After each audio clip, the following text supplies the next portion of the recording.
على رسول الله صلى الله عليه وسلم رب اشرح لي صدري ويسر لي أمري واحلل عقدة من لساني يفقهوا قولي اللهم ثبتنا عند الموت بلا إله إلا الله اللهم اجعلنا من الذين آمنوا وعملوا الصالحات وتواصوا بالحق وتواصوا بالصبر آمين يا رب العالمين.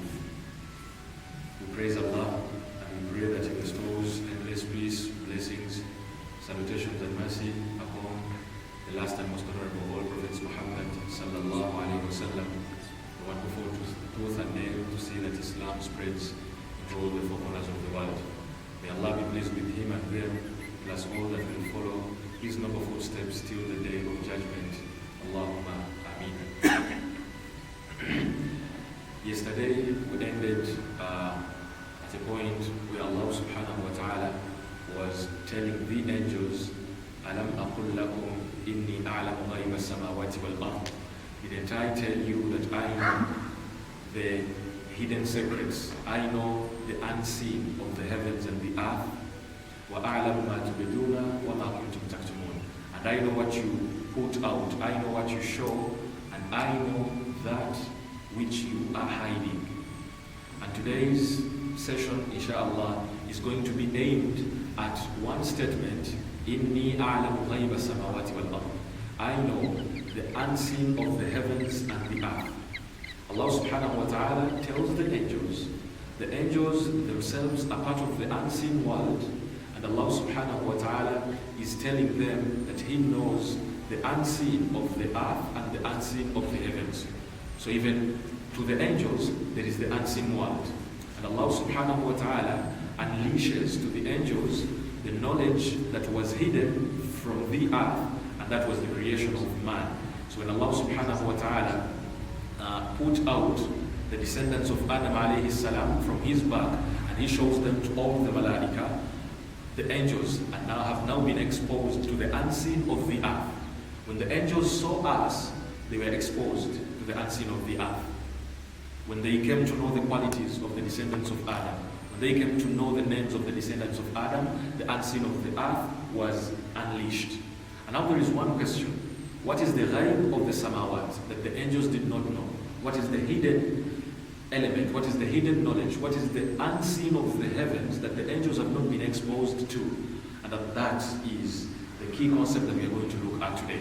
And we are going to drive our attention away from Surah Al-Baqarah a little bit, and we are going to go to Surah Al-Asad, one of the surahs that put out the story of Adam alayhi salam and Iblis. And today we are going to take a close look at the vantage point of Iblis alayhi la'na. We are going to take the story not from Adam's perspective now, but you're going to take a small and close look to Iblis's perspective of the same story. From Surah Al-Sad. Before everything happened, before the point, we are going to go a little bit behind from where we had stopped, from the speech of Allah subhanahu wa ta'ala with the angels. Before everything, Allah subhanahu wa ta'ala calls the assembly of the angels. Remember, with the angels is Iblis, with the angels is Azazil, who is pious. Whenever they call the assembly of the angels, Azazil flows along, Iblis flows along, because he is amongst them, amongst the angels. So Allah subhanahu wa ta'ala calls the angels, and He says, Allah tells us in Surah Al-Sad, وَإِذْ قَالَ رَبُّكَ لِلْمَلَائِكَةِ إِنِّي خَالِقٌ بَشَرًا مِنْ طِينٍ. Remember the time when your Lord told the angels that إِنِّي خَالِقٌ بَشَرًا مِنْ طِينٍ, I am going to create a bashar from teen. Bashar comes from Bishr. Bishr is the skin. So we are the only beings whose skin is on top. When you look at all other creatures, when you look at the animals, they have a skin, but it is covered under, what is it called? Under the hides, the hides of the animal. So our skin is on top. So from Bishr, which means skin, we attain the name Bashar, because our skins are on top. Because we need clothes, animals don't need clothes, because their skin has already been naturally covered.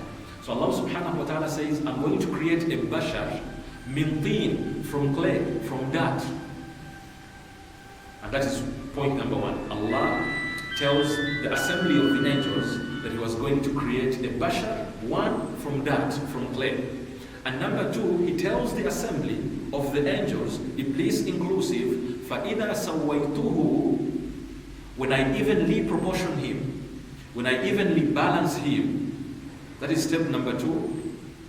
وَنَفَخْتُ فِيهِ مِنْ رُوحِي, and I blow the soul into him. فَقَعُوا لَهُ سَاجِدِينَ, then bow down for him. Bow down in respect to him. How many things has Allah done? Three things. He has created the bashar from clay, from dirt. And point number two, he has evenly proportioned this bashar. And number three, he has put the soul, he has put the ruh inside this bashar. Those are the three things. I don't want to talk about the disobedience of Iblis, alayhi la'na, because this is a subject we're going to talk about tomorrow. But let me give you a sneak peek into what is going to happen tomorrow. Iblis, alayhi la'na, will eventually he won't prostrate for Adam alayhi salam. And Allah subhanahu wa ta'ala will ask him, what is it? Why is it that you didn't bow down? Why didn't you go in prostration to respect Adam alayhi salam? And Iblis will say, أَنَا خَيْرٌ مِنْهُ خَلَقْتَنِي مِنْ نَارٍ وَخَلَقْتَهُ مِنْ طِينٍ. I am better than him. You created me from the smokeless fire, you created me from the blazes of fire, and you created him from that. That is the point that I want us to pay close attention to.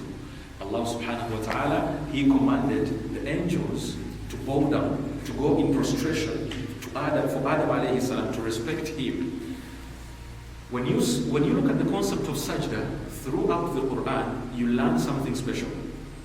That sujood has always happened when something magnificent has happened.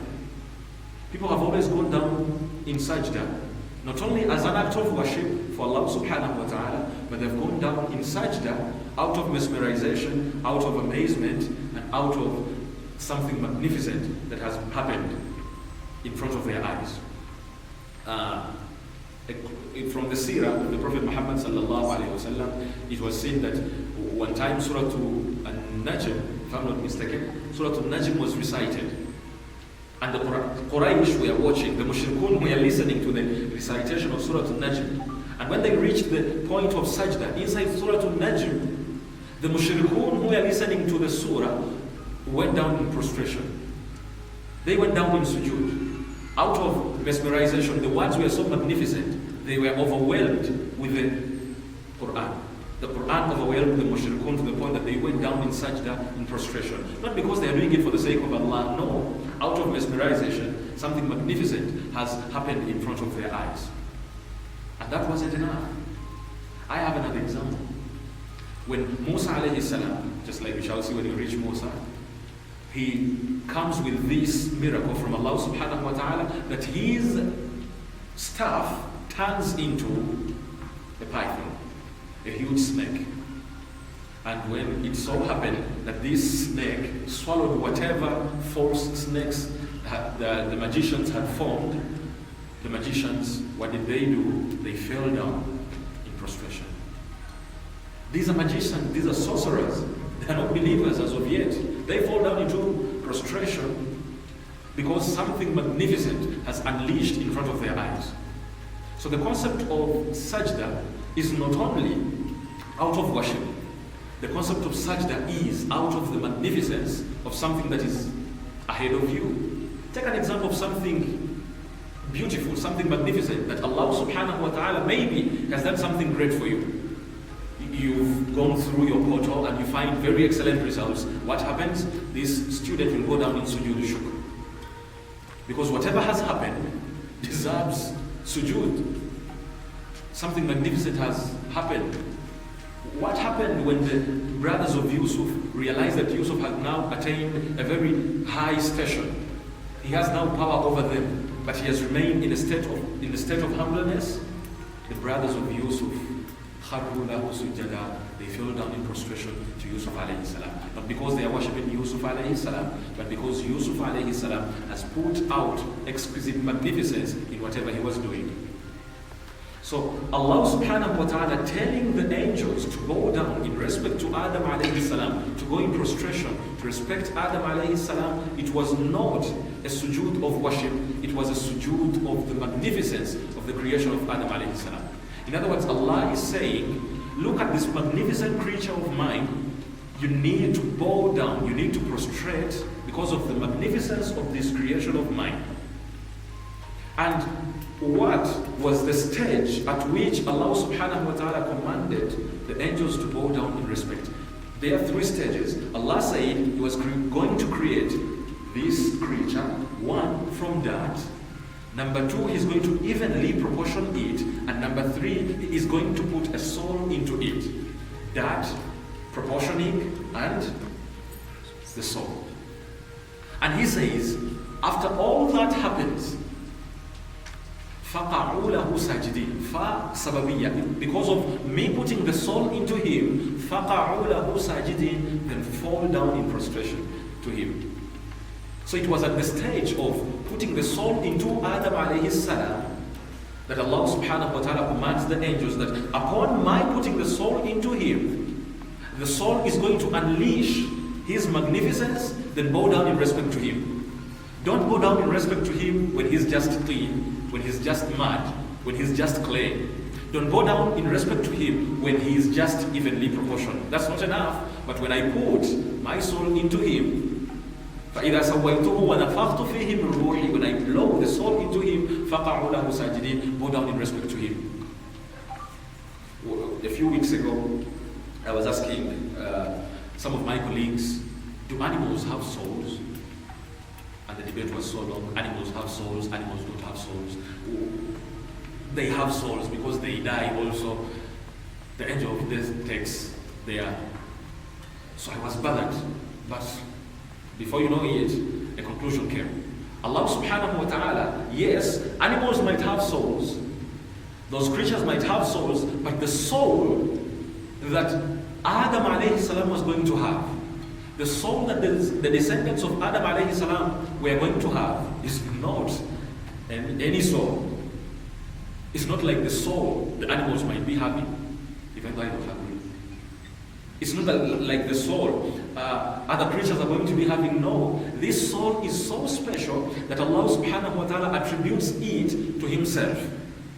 فَإِذَا سَوَّيْتُهُ, when I evenly proportion him, وَنَفَخْتُ فِيهِ مِنْ رُوحِي, and I blow ruhi, Allah calls it His soul. In other words, Allah is saying this soul is special. This soul is not like any other souls. You see in the Quran, when Allah subhanahu wa ta'ala attributes certain things to Himself, it shows how magnificent they are. It shows the special place they take. Just like we all appreciate that we are all servants of Allah. The Muslim of us and the non-Muslim of us. We are all servants of Allah subhanahu wa ta'ala, whether we accept it or we don't accept it. But what happens in Surah Al-Furqan? Allah subhanahu wa ta'ala says, وَعِبَادُ الرَّحْمَنِ الَّذِينَ يَمْشُونَ عَلَى الْأَرْضِ هَوْنًا, the servants of the most merciful. And Allah lists their qualities. Allah is saying these are the servants of the most merciful. It is not because the rest are not His servants. They are His servants. They are His slaves. But these ones take a special position. Other beings might be having the souls. Yeah, like some narrations say. Some scholars state out that animals are having souls. They might be having the souls, but this soul is not like their soul. Because Allah points it out that this soul, ruhi, Allah attributes it to His own self. This is my soul. This is how magnificent it is. فَإِذَا سَوَّيْتُهُ, when I evenly proportion him, and I blow the soul, my soul, He calls it His soul, into him, then magnificence is complete. فَقَعُوا لَهُ سَاجِدِينَ, fall down in prostration towards Him. And that is how Allah subhanahu wa ta'ala does it. He tells the angels to bow down in respect to Him, to Adam alayhi salam. Who is part of the angels? Iblis. Is there any way we can mute this one? Okay. Iblis is part of the angels. And Iblis is listening to whatever command Allah is giving the angels. If I reach that, we are not the only creatures created from that. Animals, insects, rats, horses, they are all created from that. They are all created from soil, from mud, from clay. And if we are to be just from mud, from clay, would we have any difference with animals? It would be the same, because animals were created from mud, we are also created from mud.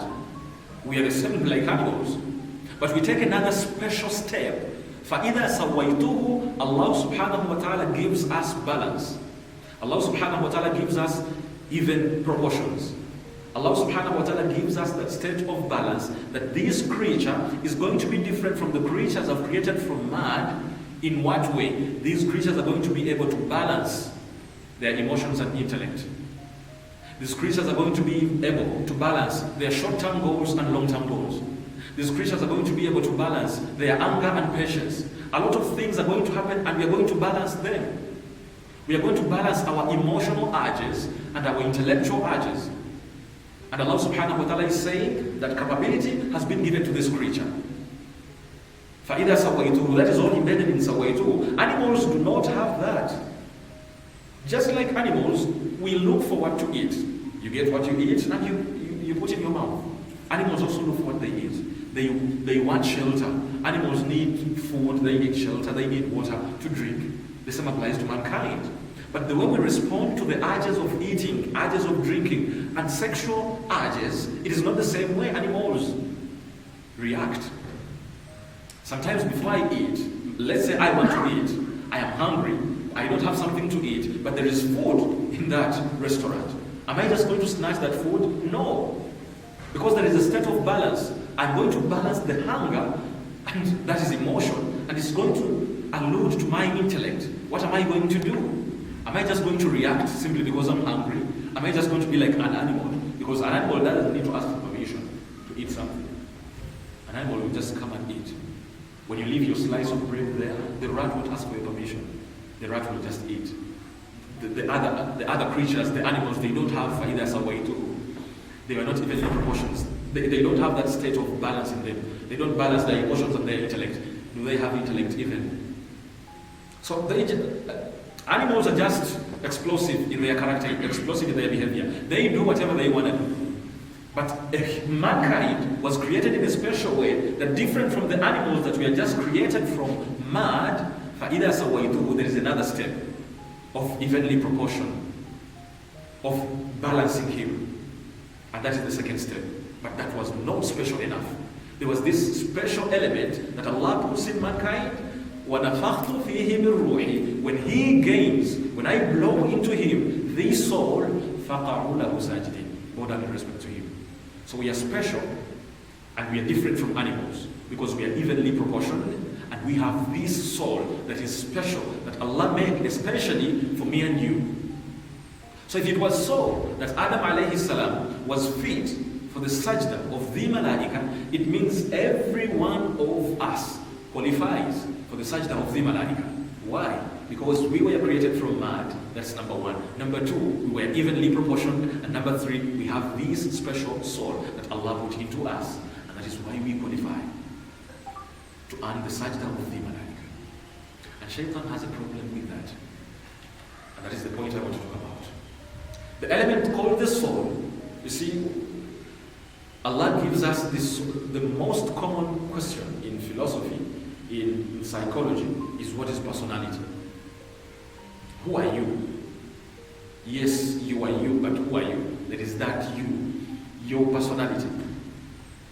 Philosophy, psychology, it is the most question that people have differences about. Personality. And Allah subhanahu wa ta'ala says, they ask you about the ruh, which holds personality. The ruh is from the command of Allah. وَمَا أُوتِيتُم مِّنَ الْعِلْمِ إِلَّا قَلِيلًا. You were given from knowledge just a little.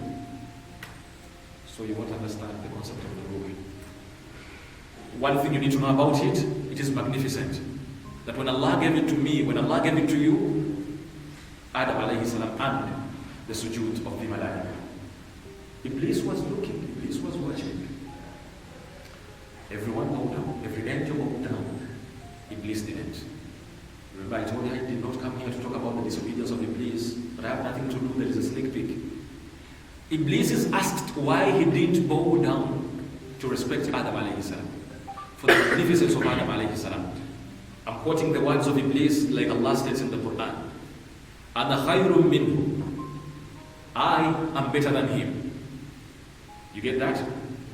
Number 2. Khalaqtani min narin.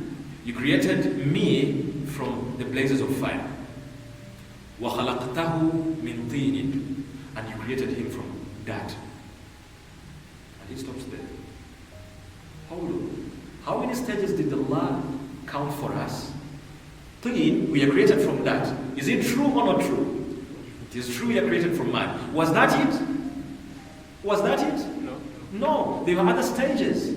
فَإِذَا سَوَّيْتُهُ, when I evenly proportion him, that is step number 2. وَنَفَخْتُ فِيهِ مِنْ رُوحِي, and I blow this special element, the soul, into him, then bow down in respect to him.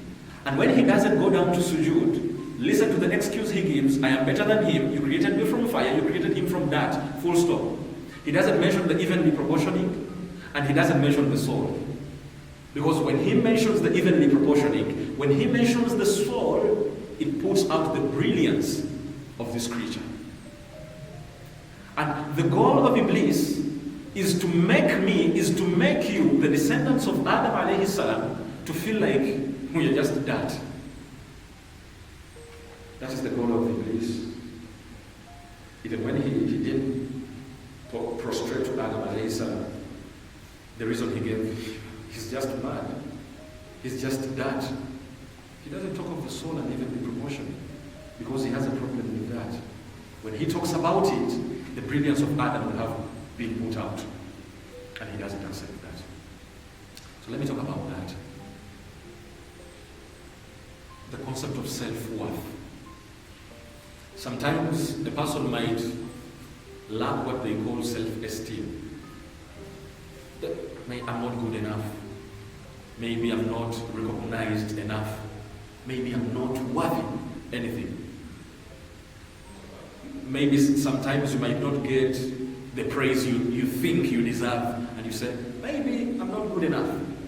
And some people might look down upon you, and you think, maybe I deserve it.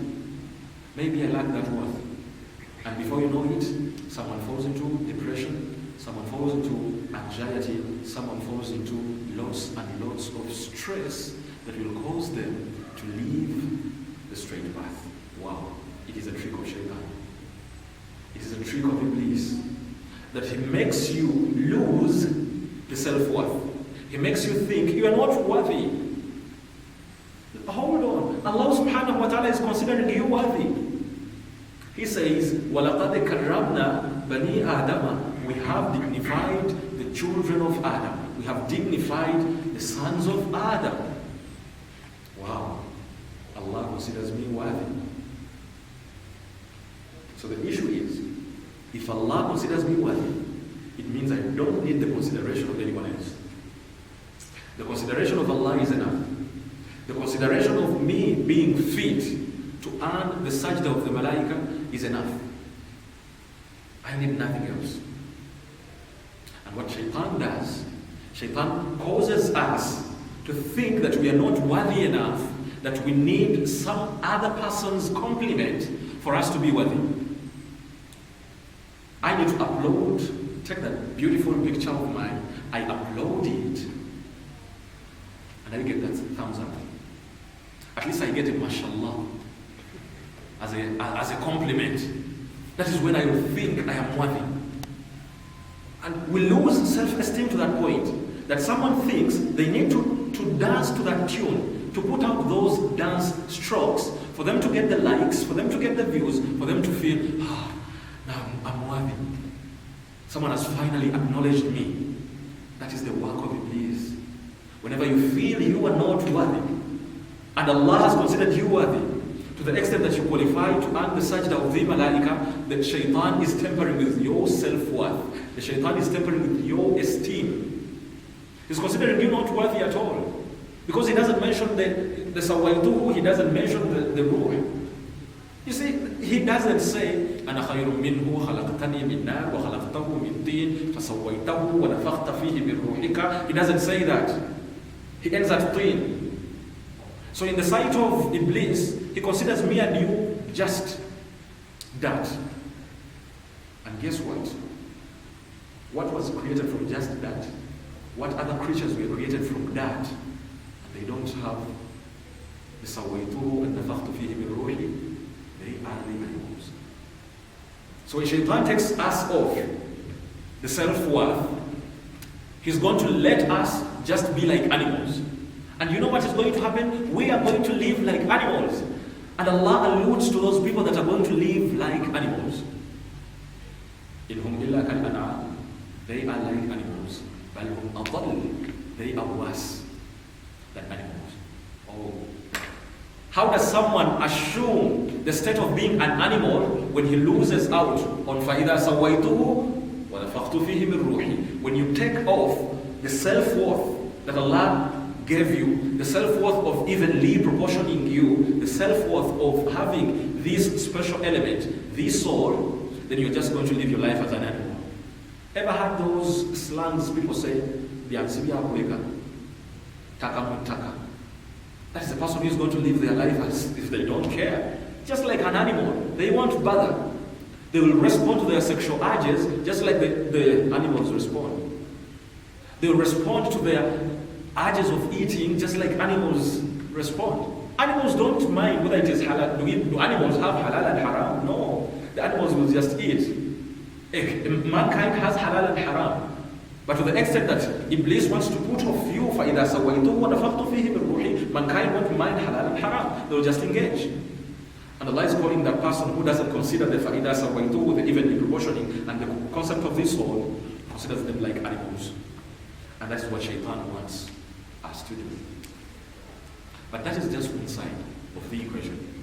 There is the other side. There is this person that Shaitan puts off the self-worth. But Shaitan doesn't get short of tactics. When you fail on this extreme, Shaitan will cross to the other extreme. You see, millions of dollars have been put into, you know what they call mental health? Mental health, and slowly but slowly through mental health, the concept of self-love, people being told self-love, you need to consider yourself worthy, you need to love yourself, it is you are enough, okay? You are capable of doing everything, and slowly by slowly, we are running away from the extreme of Shaitan taking us off our self-worth to the other extreme of being too much of the self-worth. And the people you live with, they say, yo, wafe, that is our man. And you start believing, yes, that is our man. And through self-love, slowly by slowly, you are becoming arrogant. Does Shaitan want that also? Yeah, Shaitan wants that also. So Shaitan wants to put us off self-worth. It works for him. But when we cross to the other extreme, we are running away from this, we the few things that now they have. And now we need to strike a balance. Because as a person who has been evenly proportioned, Allah subhanahu wa ta'ala has created Adam from mud, from dirt, from clay. He's evenly proportioned. And being evenly proportioned, it means you can balance between two extremes. You can balance between the extreme of being short of self-worth and being arrogant. You can be in between. And this is something that is praiseworthy. This is something that we want. This is something that Allah calls for, the Prophet calls for. And the balance between lack of self-worth, lack of self-esteem, and arrogance is something that is called confidence. And confidence is something that is praiseworthy. We don't want you to be short of self-worth, and we don't want you to be arrogant, because Allah doesn't want that.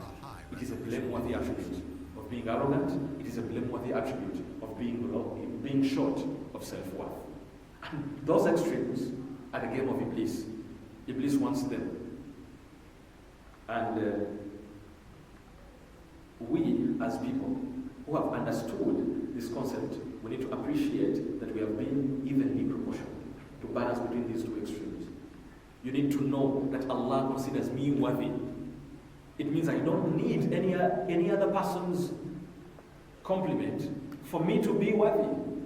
Allah has already dignified me. My father Adam alayhi salam has earned the sajda of the malaika. Then it means I am worthy. Do I need someone's compliment? No.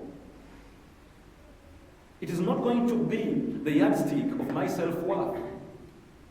If you're at a point where you need someone to, where you post that photo on Facebook, on your WhatsApp status, that when it doesn't get a mashallah, when it doesn't get the likes, when it doesn't get the comments that you deserve, you'll feel, no, I'm short of self-worth. I'm not worthy enough. And before you know it, someone will fall into, people have fallen into anxiety, depression, just because of social media. They have not gotten the attention they think they deserve. And that is the work of Iblis, putting us off that. And he gains a lot when he does that. Don't be that person, because your father Adam alayhi salam was dignified and he knew that. When Iblis never prostrated to Adam alayhi salam, he just put out one point of the three that Allah had talked about. He just talked of the point of being created from that. The last issue I want to address today is one of the goals of Iblis is to wipe off of you the concept of the soul. Iblis is not going to take the soul off of you, but he's going to make you think you're not going to be questionable. Because the element that is going to cause us to be questionable in front of Allah is the element of the soul. That is why these animals are just going to be turned to dust on the day of judgment. They are not going to be questionable. Animals are not going to be taken to Jannah or hellfire. No. They're just going to be turned into dust. That is why mankind, who was not careful of how he was living in this life, he was living like an animal. He was living as though he was not given a soul. He's going to reach that day where يَقُولُ الْكَافِرُ يَا لَيْتَنِي تُتُرَابًا. And the kafir on that day, the very person who thought he was just going to live here on earth, the way he loves, the way he likes, just like an animal, he will wish to be like an animal on that day. Will there be opportunity for them to be like an animal? No, it is too late. It is too late. They lived like animals on earth. And they thought they were animals. So when the day of judgment comes, they're like, oh, ya laytani kuntu turaba, how I wish I was an animal. He's now just wishing he was an animal, and yet he lived like an animal. Allah swears by the soul on several occasions in the Quran. In Surah Al-Shams, he says, وَنَفْسٍ وَمَا سَوَّاهَا. Allah subhanahu wa ta'ala swears by the soul and whoever evenly proportioned it. So the element of evenly proportioning is embedded inside the soul. The concept of balancing two extremes is embedded in the soul. And animals do not have that. فَأَلْهَمَهَا فُجُورَهَا وَتَقْوَاهَا. And Allah subhanahu wa ta'ala inspired the soul to what is good and what is bad. There are some things that you didn't need revelation for you to know that they are wrong. Killing someone. Even people who have never read that ayah in the Quran that killing is bad, they know killing is bad. That is the inspiration given by Allah subhanahu wa ta'ala. فَأَلْهَمَهَا فُجُورَهَا وَتَقْوَاهَا. The fujur, the explosive character of the soul, and the taqwa, and the protection of the soul, the guarding of the soul, Allah has inspired it. قَدْ أَفْلَحَ مَنْ زَكَّاهَا. Whoever purifies the soul has truly succeeded. وَقَدْ خَابَ مَنْ دَسَّاهَا. And in loss he is whoever corrupts the soul. How do you corrupt the soul? By feeding it with its fujur, its explosive nature. Whatever the soul wants, you give it. Just like the animal who would want to eat, and it will eat whatever it finds. Just like it would want to drink, and it will drink from any vessel around. The animal, the cow, won't mind. That is not me, that is not you. Because Allah has given me fujur, has given me taqwa, and He has guided me to both of them. And if I follow the path of taqwa, قَدْ أَفْلَحَ مَنْ زَكَّاهَا. I'm going to attain success. And if I don't follow the path of taqwaha and I follow the path of fujuraha, وَقَدْ خَابَ مَنْ دَسَاهَا, then in loss he is. The soul is not here to be obeyed. There is a point of restraint that has to be given the soul. And that is what makes us raise in levels in front of Allah subhanahu wa ta'ala. And now Shaitan wants to take that off of me, wants to take that off of you. The world we are living in today is a world that is pushing us to the extremes of being like animals. Or even worse. Just like Allah says, إِنْهُمْ إِلَّا كَالْأَنْعَامِ, they are like animals. The people who live like animals. بَلْ هُمْ أَضَلُّ, oh no, but they are worse than animals. See, animals are too bad, but they are not bad to the extent of a male animal going for a male animal. Have human beings reached that? They are worse than animals. And that is the work of Shaitan. That is how Shaitan, he puts the soul off of you. And he's like, and someone will say, please stop smoking.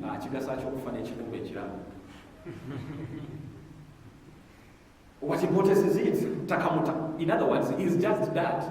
He's just going to die and go back to, oh no, brother. No, sister, it's not like that. It's not the case. The element of the soul is in us. Even when we pretend we don't have it, even when we live our lives as though we don't have this soul, the soul is with us. And woe is unto someone who will reach the day of judgment in front of Allah subhanahu wa ta'ala. He lived his life like an animal, and Allah says, oh, you have a soul and I'm holding it accountable. Oh, ya laytani kuntu turaba. How I wish I was just like that, just like those animals. And when mankind will be saying on the day of judgment, Ya laytani kuntu turaba, woe unto me, how I wish I was just that, it is proof to me and to you that we are not just that. Because people on the day of judgment will be saying, woe unto me, how I wish I was just that. And I'm not just that. Because there is a soul into me that Allah subhanahu wa ta'ala has evenly proportioned. And that soul is the one that makes you worthy, is the one that makes you brilliant, is the one that makes you magnificent, that you earn the sajda of the malaika. That is the first beat of the ayah in Al-Baqarah, where we say that Allah subhanahu wa ta'ala was telling the angels, Alam aqul lakum, didn't I tell you that I know the unseen of the heavens and the earth?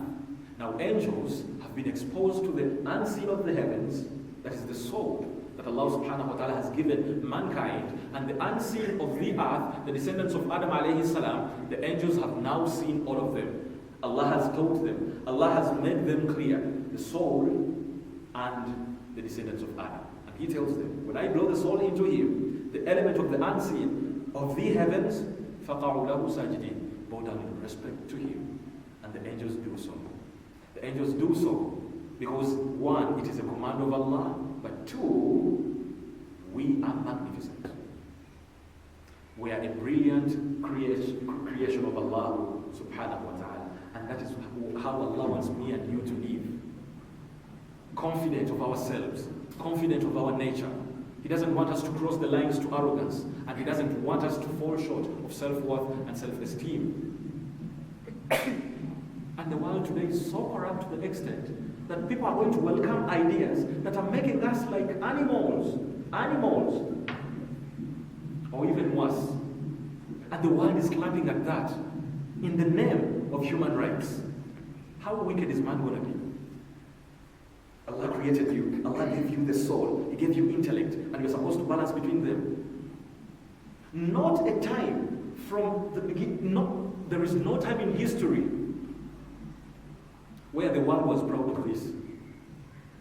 The last nation that was proud of the issue of homosexuality, the last time it happened and people were proud of it, we are publicly putting it out, they were perished. And they received the worst punishment recorded in the Quran. The nation of Lut. And Iblis, alayhi la'ana, drives us to that path. You are just a soul. Enjoy. Enjoy. Is it okay for you to be intimate with your fellow man? And I get some pleasure in it. Pleasure, please yourself. Oh no, you are not just a body. There is a soul into you that will be questioned. And Allah is going to question us. And either, you see, in paradise, everything is going to be at our disposal. In paradise, there's not going to be halal or haram.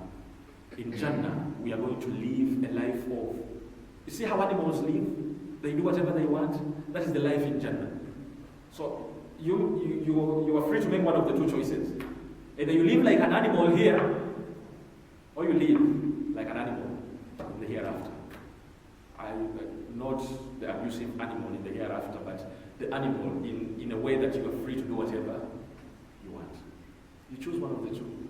You are either free to do whatever you want right now, or you are free to do whatever you want in the hereafter. Those two can be together. You are either that now, or you are either that in the hereafter. So Shaitan wants to rip that off of us, but as me and you, who have gone through this story, like Allah subhanahu wa ta'ala is embedding confidence into Adam alayhi salam, to the point that when he earns the soul, the angels are prostrating to him, and he is now attaining the right state of confidence. This is what me and you are supposed to be. We are not supposed to fall short of self-worth, and we are not supposed to cross the line to the other extreme of being overly confident to the point of being arrogant. We are supposed to be in the middle, and that is the concept of evenly proportioning us, that we can be able to balance both extremes. That was my message from the account of Adam alayhi salam that I wanted to deliver to you today, that we are not supposed to fall short of self-worth. We need to know that we are worthy because Allah dignified us. We are worthy because Allah commanded the angels to bow down in respect to us. The likes you get on WhatsApp, or the likes you get on Facebook, the mashallahs you get on WhatsApp after posting that picture, I'm not making you any more worthier. Please, if you embed it in yourself that Allah considered me worthy, the angels bow down in respect to my Father, and I duly qualify for that, you look for nothing more than pleasing Allah subhanahu wa ta'ala who made you worthy. Otherwise, if that's not the case, if you're waiting for the compliment of any other person, you will become a servant of those likes. You will become a servant of those mashallahs. For me, I'm posting on WhatsApp because I want people to say mashallah. And whenever someone says mashallah, tabarakallah, that is a dua. Oh. Before you know it, you're becoming a servant of that one. And the one time it won't happen, you'll consider yourself, okay, I have posted my WhatsApp status and no one has commented mashallah. And they have all, 100 people have seen it and no one has commented. I'm not worthy enough. And that is the person who is going to be depressed, anxious, stressed, all of a sudden.